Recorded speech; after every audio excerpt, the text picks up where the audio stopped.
when I think of you sometimes, like that is like one of the biggest pictures I get in my head of you, like my Not the first Dora the memories. Explorer backpack. Yes.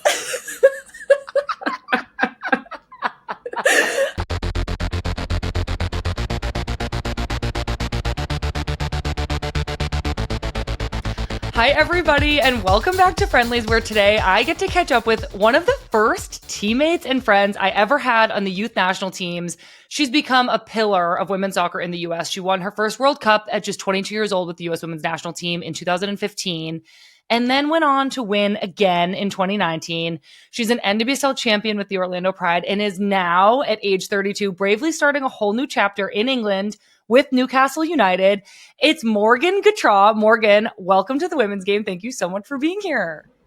Well, thank you so much for having me, and I'm excited to talk about it. This episode of Friendlies is brought to you by Verizon, a proud supporter of the global game and the players who inspire us on and off the pitch. As an official sponsor of the FIFA World Cup 2026, Verizon is honored to help share the stories of the world's top players, including the incredible women who are changing the game at every level. Stay tuned for more on how Verizon can get you connected to the game we love. All right, everybody, here is Morgan Gautrat. I can't wait to hear all about it. I know you've just arrived in Newcastle from Orlando, Florida, and I'm wondering, like, besides what side of the road people are driving on and the humidity, what's the biggest difference that you're already noticing? Oh my gosh. I mean, definitely the opposite side of the road. I feel like when I cross roads, I've almost gotten hit by a few cars because not even driving, just walking. I know. Because you look the opposite way, to I cross. know. And so that's something that's been the most difficult. But especially in Newcastle, I didn't know much about the city when I came, but they call themselves Geordies. And it's a very different accent. And so sometimes it's really hard to Oh. understand, even though they speak English. Yeah, I know. There's all different like dialects. Yes, it's like the United States, different accents, but this one seems to be a little bit more tough to understand, especially for me. But I didn't actually know that until I got here. Has anybody like commented on the way you talk? Oh yeah, they all make fun of me. I don't know if you Well, experience that, but they make fun of every single word I say. oh my, like, is there anything in particular? I feel like I just got made fun of for being like classically boisterous and loud. Well, yeah, I mean, I feel like in the United States we probably did that at a few times with you, but um, so that probably doesn't change as much. But yeah, there was one thing I said the other day. We were talking about what surface we were playing on, and someone asked because they call it 4G over here and not Oh yeah. turf, like artificial turf. Yeah. And I literally just, someone asked me a question, I said turf, and they just make fun of me and they're like, turf, turf. Turf. I'm like, I'm like, that's not how I sound, I hope. That is so funny. Well, okay, so it is quite a transition. So I want to go all the way back to the beginning and like kind of tell our story of us growing up playing together. I know that you're from St. Simon's Island in Georgia, and I like actually literally didn't even need to look that up because I remember that you're from there from all the rosters that we've been listed on together. And I know that from a really young age, it always felt like you were the player that was like picked to go all the way. Like even before our youth national team days, I was hearing your name. I just feel like Morgan Brian was the name that was like everybody knew you were going to be on the national team. And so I'm wondering if there's a moment from high school or any time that you were a kid where the people around you or you realized you were going to have a different kind of life because of your talent in soccer. Like, did it feel that way to you? That's a great question.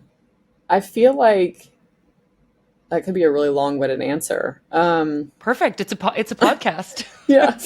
I feel like I grew up in such a small place, so it was a little bit of a bubble. When I was younger, my parents did a really good job of keeping me down to earth and, just allowing me to be a kid. Um, and I think that when I was younger, I played up like 4 years on the club teams before I even went to Florida to try and just be competitive in a small island. But once I went to play in Florida and I started to kind of get out of St. Simon's Island, coaches would tell my parents, like, she's really, really good. And like, she can be on the national team one day. And my parents were like, what?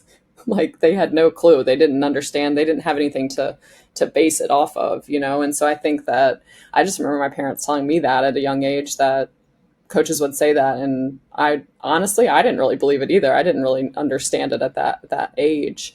And so for a long time, I just basically felt like I was basing it off of my small island, and I had nothing else Mm-hmm. to really compare to.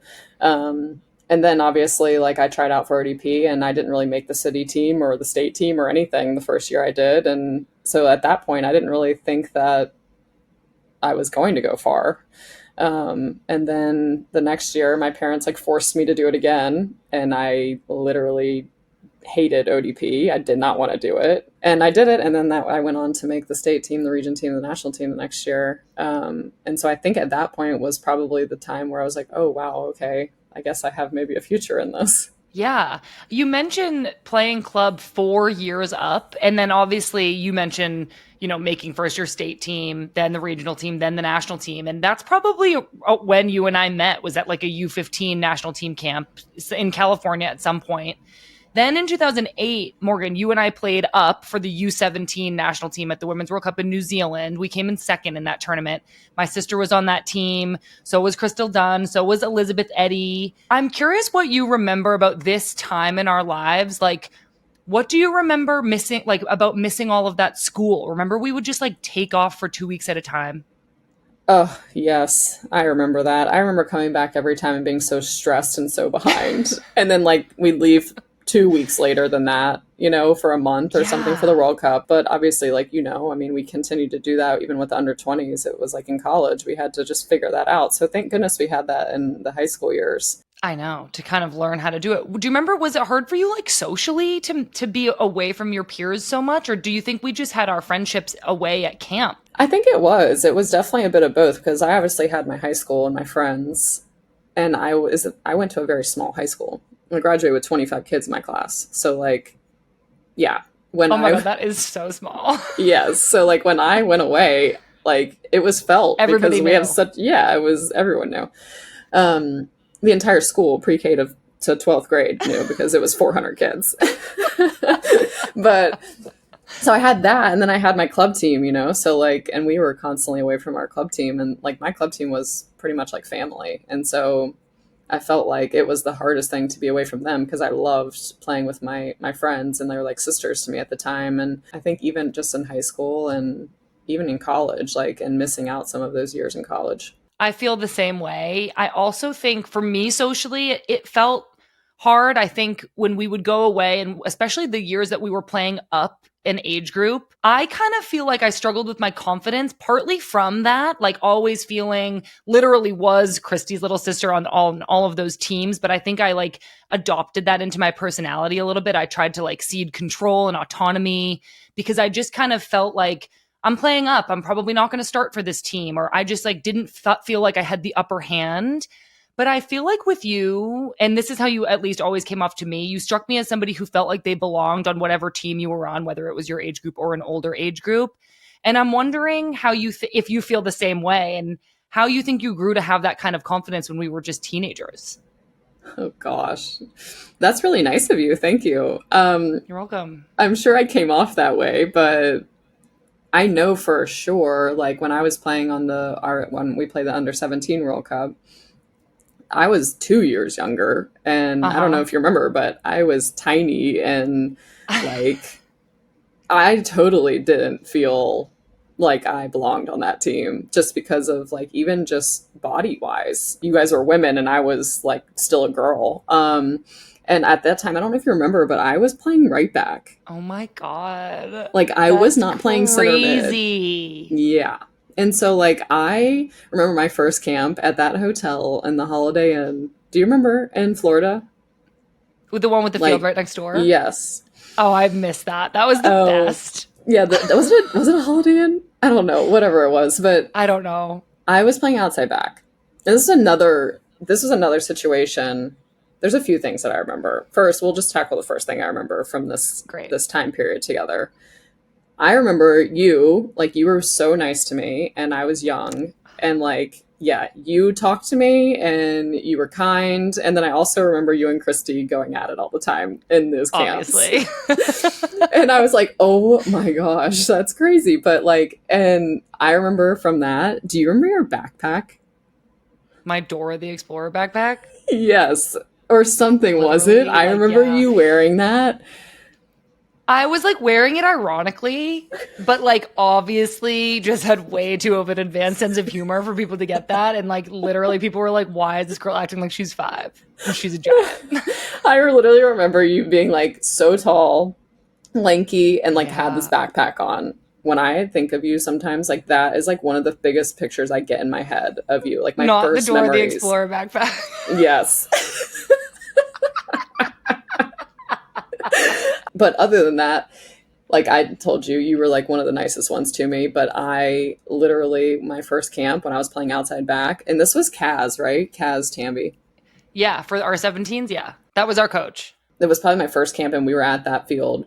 And I remember like having the worst first camp in terms of just like socially. Like no one really spoke to me. I felt like that team like had its like core group, but then there was a lot of outsiders. And in my first camp, the ball comes across and I whiff it on the back post and they scored. The other team scored and I was like, well, that's great. I'm not ever coming back. So that's fine with me because I did not have a good time. And so I was like, all right, whatever. I'm not going to come back. And then lo and behold, for some reason, I guess they saw something in me. They called me Was back. the start of a beautiful national team career. I feel like everybody has those like horror first or second camp stories of just like, I just literally didn't really belong there, but somebody saw something in me. I do remember, Morgan, like as we got older and we like, you know, there's that transition from the 17s to the 20s where you're like kind of with the U18s, but everybody's building towards the U20s. So at some point we were like, our age group was all back together training for the U20s.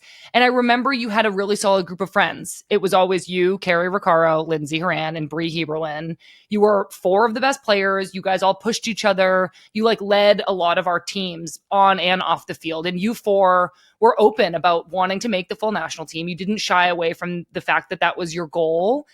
And that always like stood out to me. I just felt like you 4 had like a really special bond. And I'm curious in what ways you think that camaraderie that the 4 of you shared helped motivate you and helped like build to your success. So after our 17s that we had together, we had another 17. I had another 17 cycle that I participated in. Because you were playing up so much. Mm-hmm. So did you do 2 17s and 2 20s? I did 1 20s because your age group was the 20s and I was right underneath. Correct? Yeah.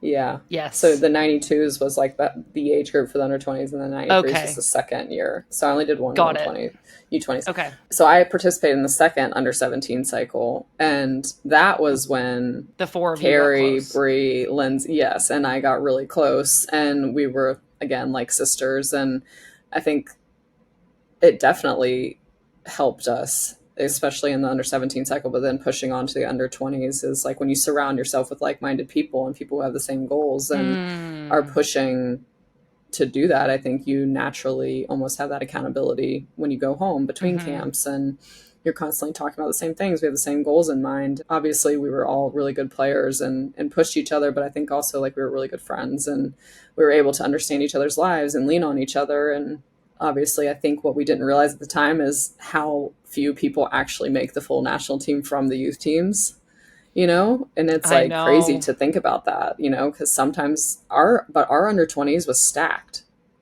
And I think obviously, I think it's the last time that we've won.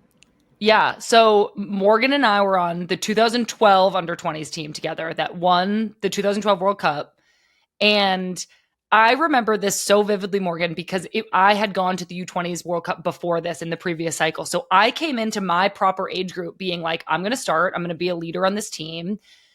But you and Vanessa DiBernardo and Sarah Killian were like unstoppable in the midfield. Like they're literally, I remember one day in training almost just being like, look, I can push for playing time, but like I can't argue that these 3 players don't belong on the field. Like I am not being wronged in any way. Like these three midfielders are who should be starting. And I remember that was really hard for me to accept because it didn't match up with my expectations for myself in this tournament. And I think what still strikes me about this now, this was 13 years ago that we went to this tournament, is how competitive we had to be with our friends. Like you're talking about your group of friends and how you all understood each other and held each other accountable and pushed each other. But we're competing for time. We're competing for a limited number of spots. And I'm curious what you can say about this now, us as kids competing against our best friends. I think when you're kids, you don't really realize it as much. I think when we were 17 years old forming those friendships, it's a different feel with the youth national teams when you're younger. And then as you get older, you start to like realize more.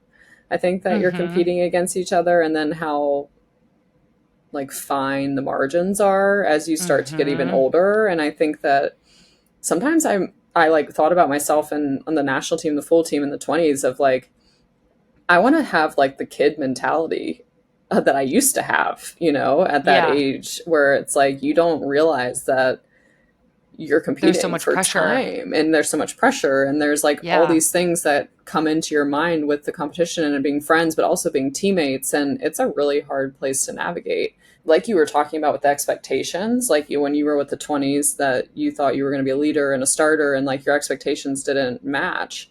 I feel like with you though, I can't imagine the inside and mental battle that you had to face trying to rewrite those expectations in your head, and also while showing up and being a great teammate and a good human. Because I do remember like when you were in that position in the World Cup, like I do remember you being an excellent teammate, and I can only imagine what was going through your mind. Because I definitely had a bad attitude for like 3 days, and then I was like, all right, I gotta stop with that. I do remember that. But I also remember like thinking like, yeah, of course, you're a competitor. I know.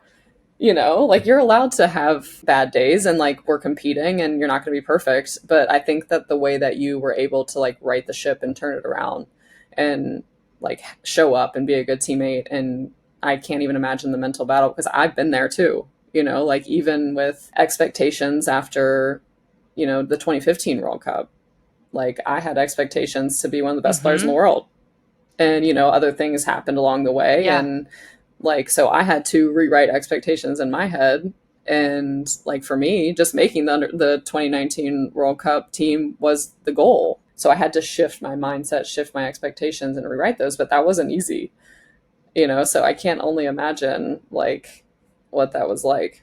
It's crazy now, like looking back, we've been through so many of the same like ups and downs, like all the days we've played together, all the days we've played against each other. I feel like we have faced so many of the same battles. And I want to stick with what you just brought up. I want to start with the 2015 World Cup roster. You were the youngest person on the squad. You made the World Cup team 3 years after this U20 World Cup that we went to together. And so now you're looking up at all of these women that we've all idolized our whole lives. But I feel like you were kind of used to this. You've played up a lot of your childhood.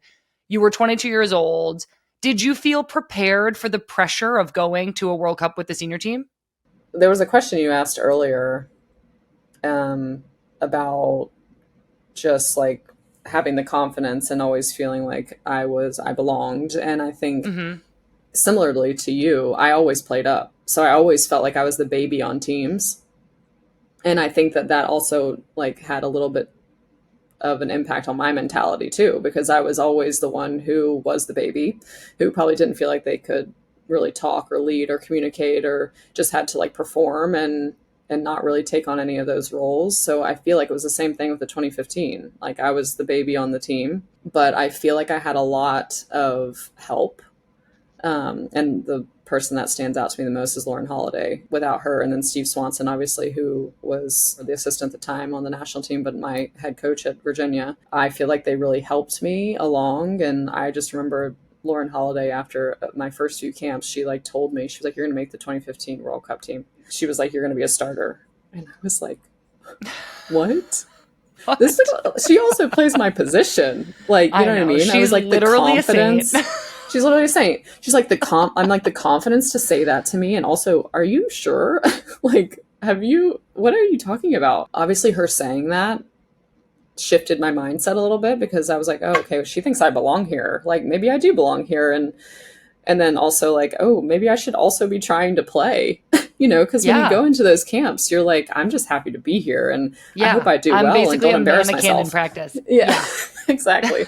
I don't talk. I'm just going to show up and do my job and Yeah. I'm going to move. But then after she said that, it like opened up a whole new world in my head. And I think from then on, it was just like, okay, I belong here. And I think that I'm a competitor. I've looked up to these players my whole life. But if I want to stay here, then I need to like put that out of my mind. And I remember a time where I was playing and I felt like I was playing well and I wasn't getting as much time. And Lauren again was also like, okay, well, make it very so clear every single day and be the best player on the field that she can't not play you. Just like little tidbits of knowledge and from her impacted me so much during that whole run. And I think leading into the World Cup was a roller coaster, like Mm-hmm. behind the scenes roller coaster, mentally, emotionally, physically, the hardest year I've ever been through physically. Because you remember Don Scott Wow. and Yeah. the Shout out. craziness of fitness and just insanity. Yeah. But I felt like prepared physically. I felt prepared mentally. And, I'm like big in my faith. And I felt like that was like a huge turning point in my faith in the 2015 World Cup. And that was like, I just remember telling myself before games, especially when Lauren got the yellow card, crazy, and I went into the starting lineup. Like, I just remember telling myself, like, let go and let God. Mm. Because after that, I was like, I'm young. This is a lot of pressure.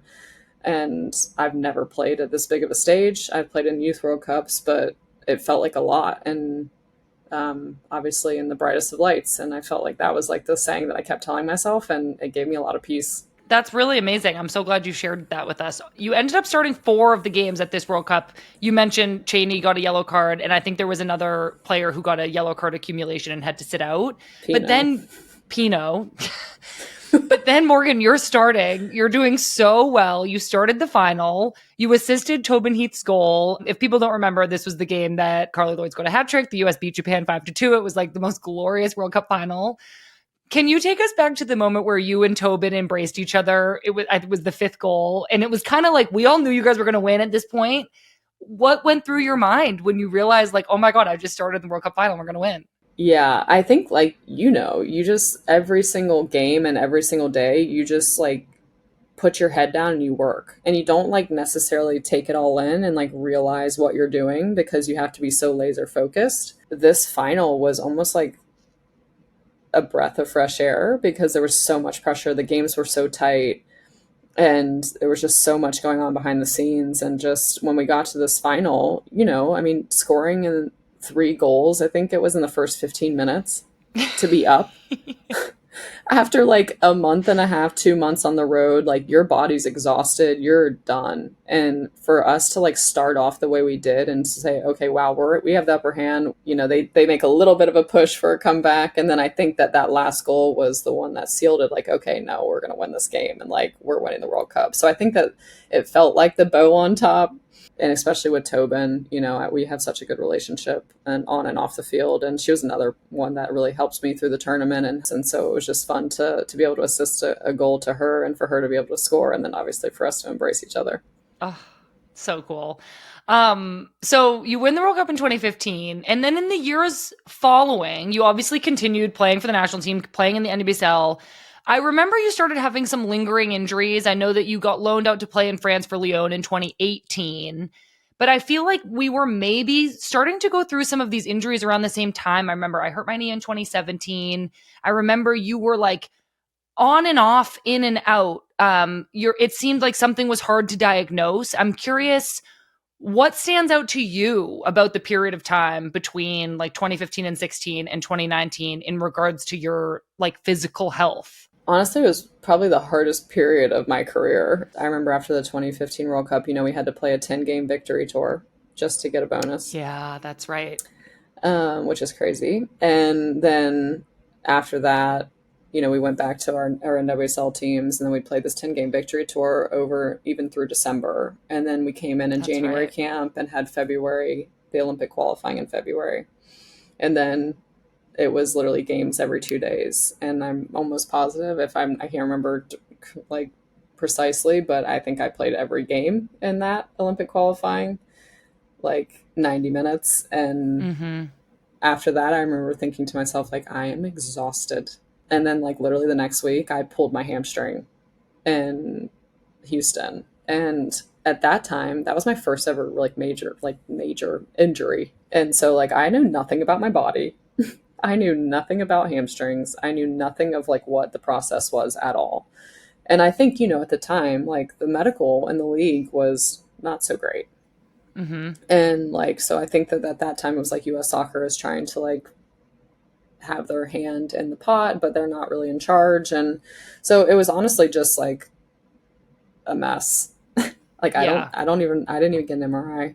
Like so you think back to like those times where like nowadays, if you have something that happens, you get an MRI.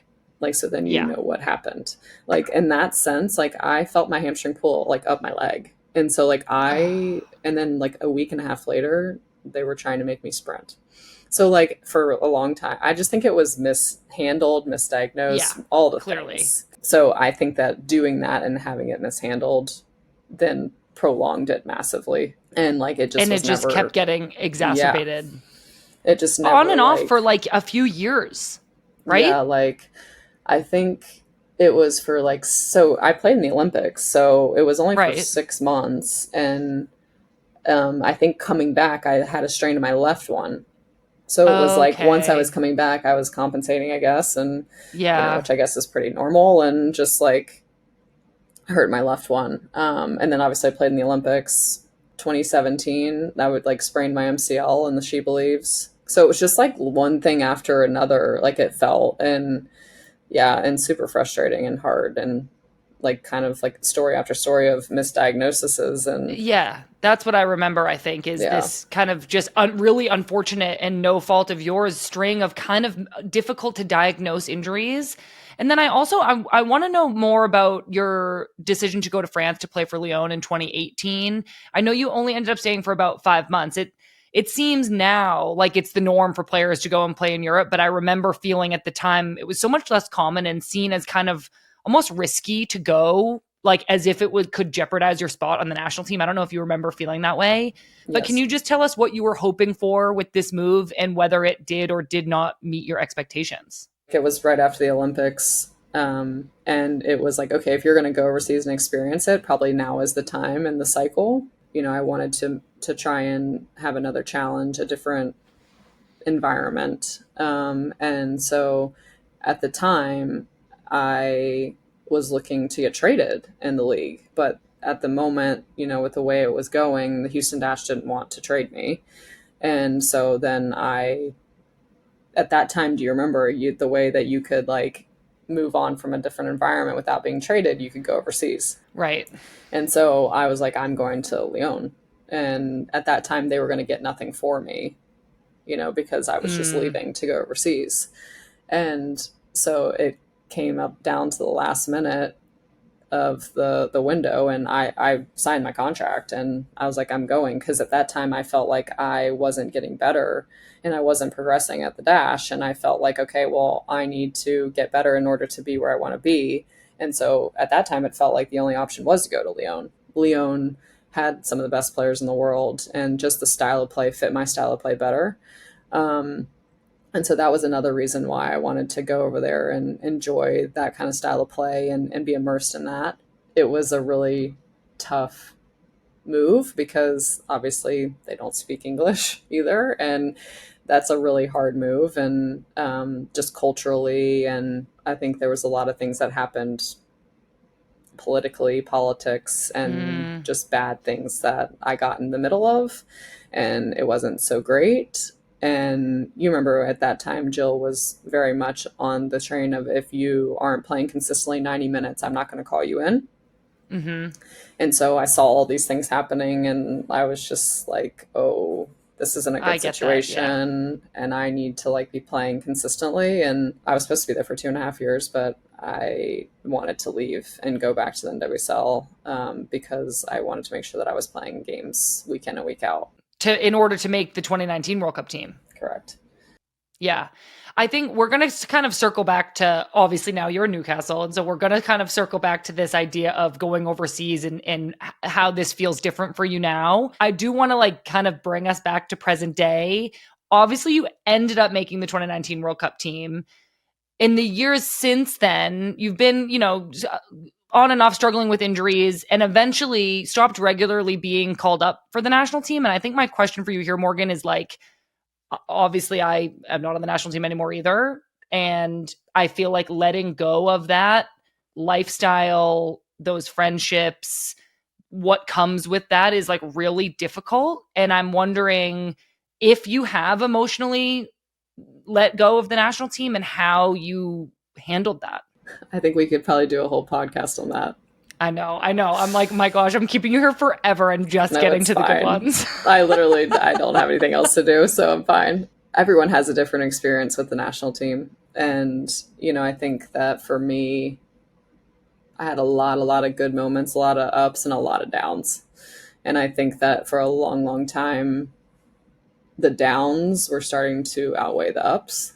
And I felt like, the travel, the pressure, the stress, the competition, the having to be on all the time, never getting a break, like just mentally, physically, emotionally, I think that it took its toll on me after, 2019, 2020, 2021, like even I had a really good year in the NWSL in 2021. And that for me, like after 2020, I was like, okay, like my goal is to get back because I felt like I got my body back.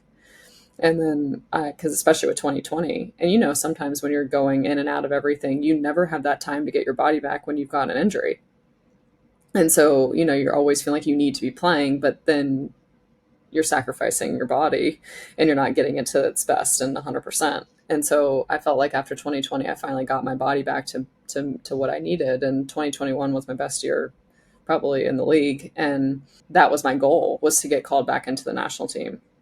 And so then I think after 2021, and then I got called back in 2022 in January, and I felt like I was doing really well, and I started a game in She Believes, and I got injured. And I think that, I think there's a long story behind that, but it's not really important. I think for me, it was one of those where I wanted to get back to the national team. I got back to the national team in 2022, but I felt like when I got back to it, I had changed a lot as a human being. Like my priorities had changed a lot as a human being.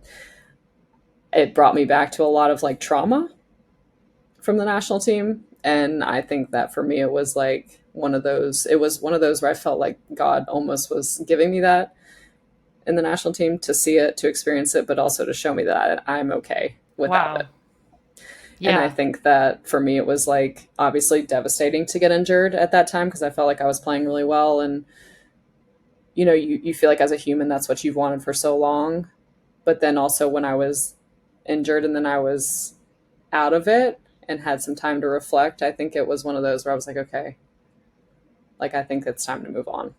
Honestly, that kind of like full circle and kind of what sounds like a moment of acceptance is really, really powerful. I think nobody's on the national team forever. And I think it sounds like you came to a really like healthy place with it. And I'm glad that you had that. I think for a lot of people, it is not nearly as, obviously it's like founded in your faith. And I think that that's beautiful. But I think for a lot of people, it's like an additional really traumatic time and moment. And I'm sure it was still hard for you in some ways. But thank you so much for sharing that. I want to jump to 2024, your move to the Orlando Pride. So the Pride were an expansion team in 2016. And I feel like for players our age, the Pride have always had a reputation of struggling until 2024. It took them until the year you joined the team, Morgan, to win their first titles, both the Shield and the championship.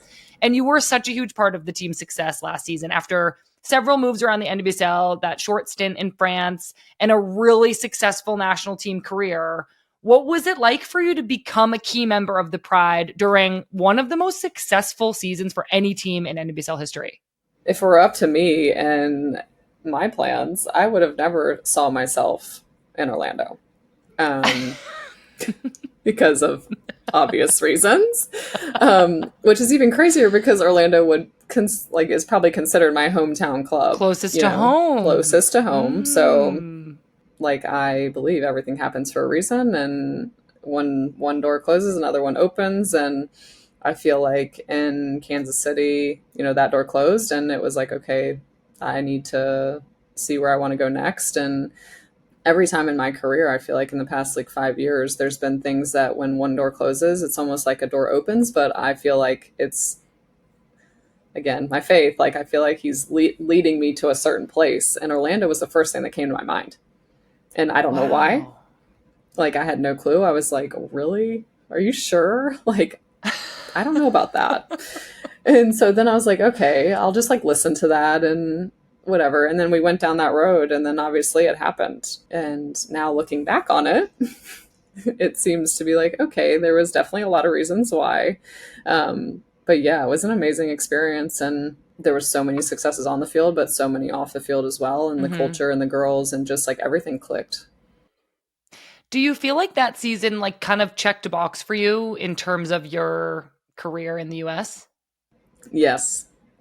I think, I was in Chicago for 6 years, and we played in 3 championships, and we didn't have anything to show for it. My goal was to always win an NWSL championship, and it's very hard to do, especially as the league is getting bigger and more competitive. And I think so. It definitely, after I won, we were always screaming like fourth time's a charm, but like, I think fourth time's a charm. And, after that, I was like, I feel like, my goals and my ambitions, and I can check that box. And that's something that I always wanted to accomplish. And obviously it was a dream season. Wow. That's amazing. Well, so, I mean, my question was, did it check a box for you? It sounds like it really did because, and this is why we're all here this summer, you made headlines when you announced that you'd be leaving the Pride for Newcastle United, who play in the WSL 2 in England's second tier league. I feel like this announcement was pretty surprising, especially for, those Orlando fans who feel like the Pride are kind of just coming into their golden era. And you're leaving that team to go to a team that's still building. Last year was only Newcastle's first season in the WSL 2, having worked their way up from a lower tier. Talk to me about this decision. Like, why Newcastle? What drew you to going overseas at this point in your career? People seeing the move and not knowing a lot of things that went into it and behind the scenes would definitely be very surprised. Again, like we talked about before, when one door closes, one door opens. And I felt like it's been kind of a theme and throughout my career and in my life. And I don't know how much you know about, like, obviously option years with contracts, and they have to tell you by July 1st. And so obviously you become a free agent after that. And I think at that time, the Pride couldn't exercise my option for next year. And so I think that for me, it was, I became a free agent. And so then obviously my agent is going around and just finding opportunities for the next year and making sure that, he's doing an agent's job of making sure we have work the next year. And I think so for me at that point, it was, okay, what are my options? And just being able to see all of them. And then, my husband obviously is a coach in the league. And do you need to do that? Can you hold that? Can you hold that thought? Yeah. It's like so embarrassing how often this happens to me. I know. I feel like I saw this happen with Marta as well. It's like so funny. Oh my God. Okay, you were saying your husband's a coach in the league. You're looking around for opportunities. Yes. So obviously my agent was looking around, and he came to me with a few opportunities. And at this point in time in my career, it was like, I don't want to move. Like, I don't want to pick up and start all over again. Like, I have a house in Orlando. It's my hometown club, and I love the girls, and I feel like I'm one of the leaders of the team. And like, there just was a lot of things to it that it was a really hard thing to hear, and obviously a really hard moment. And I think it was one of those where he brought these other opportunities, and I had to really take a step back and see what I wanted next and where I wanted to go next in terms of my career. But also, we're not young anymore. I have a husband, and I have priorities. And I think that at that moment, a few opportunities from overseas came up, and I felt like I'm at a time in my career where, the league is, I think, a young players league. um, Mm, it yeah, is like I get that. extremely transitional and extremely fast paced. And, like these athletic players continue to come into the league. And I think, being a center mid, there's a lot of times where you're running way more than you're touching the ball. And I think that, for me, like the thing I love about soccer is touching the ball and being on the ball. And like, just, I think a lot of times with the way the league has gotten is just very, almost sometimes missing out on the midfield a lot. And I think for me at this time, it was like, okay, I want to go somewhere where like it's a different style. If I'm going to continue to play. Also, if I'm going to move my whole life to overseas, I want it to be an insanely cool project. I want to like be able to create a part of a legacy and leave something behind obviously everything that else that I've been a part of and in Hmm. the US, but just the global game. And I think the biggest hang up for me was obviously leaving mid-season, but also my husband. And for me, he's a head coach in the league, and it's a really hard position. It's a really hard job, and being apart from each other is not easy. And obviously, we know this isn't forever because we don't play Yeah. forever. And so I kind of went down the path, and we prayed about it together, and like we went down the path of like I talked about with Orlando. It was when this opportunity came, it was the one that stuck out to me, Newcastle, and I don't know why. Because when you look at it on paper, it seems a bit crazy, and um, but went down the path to like listen to that, and I spoke with the coach and had a really good impression with her, and then also I think when once I went down the path, they are really going to work with me and seeing my husband, Oh, and during good. international breaks, and so after hearing that, it was like the last hang up of okay, I think I'm going to actually see my husband more than Oh, I do staying in the league. perfect. So after that, it was like okay, I think this is like the move for me, and obviously really really hard to leave Orlando and like my teammates. I loved the girls, and it's never easy, but I think at this point in time, it just felt like, okay, this is the right time and the right move, and to be a part of this project with Newcastle and hopefully getting promoted this year. I mean, it really does sound like all signs somehow were like pointing here. I think the other thing, and I promise I'm wrapping up soon. I think the other thing I find really interesting about this is we've talked so much about you being like one of the youngest players on every team that you've been on. And now actually, this team, Newcastle, needs you for your experience and your seniority. And I'm wondering if you feel like your kind of veteran status can really add to this club, help get them promoted. Like, what kind of an impact are you hoping to leave on this team on the field? There's a lot of things that go into being consistently good over a long season, and to help this team be promoted, I think that they need a lot of veteran experience, and they're signing really good players who have had a lot of great experiences over different leagues and been able to win. Obviously, I want to play a big part on the field and be a leader, and also just enjoy my football and be able to hopefully have a successful season and get promoted and be able to play in the WSL. And I think that this team has a lot of talent, and I think just being in Newcastle already and just going to a Newcastle game with the fans, I think it's just an amazing life experience outside of just football, but also to be able to hopefully play for these fans and to continue to push the game and play more games in St. James Park, and to be able to just push the global game outside of just on the field. Like sky's the limit for this club in terms of just the men and the women. And so I think to be able to be a part of that will be something special. That's so incredible, Morgan. I know that Newcastle, the women's side, has such a massive following. Last year, they smashed their own attendance record, bringing close to 40,000 fans at a single game. I also know from playing in England myself that like football to English people is like such a part of their family heritage. It's so close to their hearts. And so I'm really excited for you to get to experience that and have this time in your career. I feel like you and I have been teammates and friends for like a really, really long time. And we were so competitive as kids. And now that we are not competing against each other anymore, I feel so happy for you. And I'm so glad we got to kind of reconnect and talk about all this stuff. It really meant a lot to me. So I'm going to be rooting for you. I'm really, really excited for you and proud of you. And I hope everything goes just as you want it to. Well, thank you. I'm so thankful that you were able to have me on and we got to catch up. And obviously, we have so much more to talk about in terms of all things of life, you know? I know. I'll be calling you very, very soon. Yes. Thank you so much, Morgan. Yes. Thank you, Sam.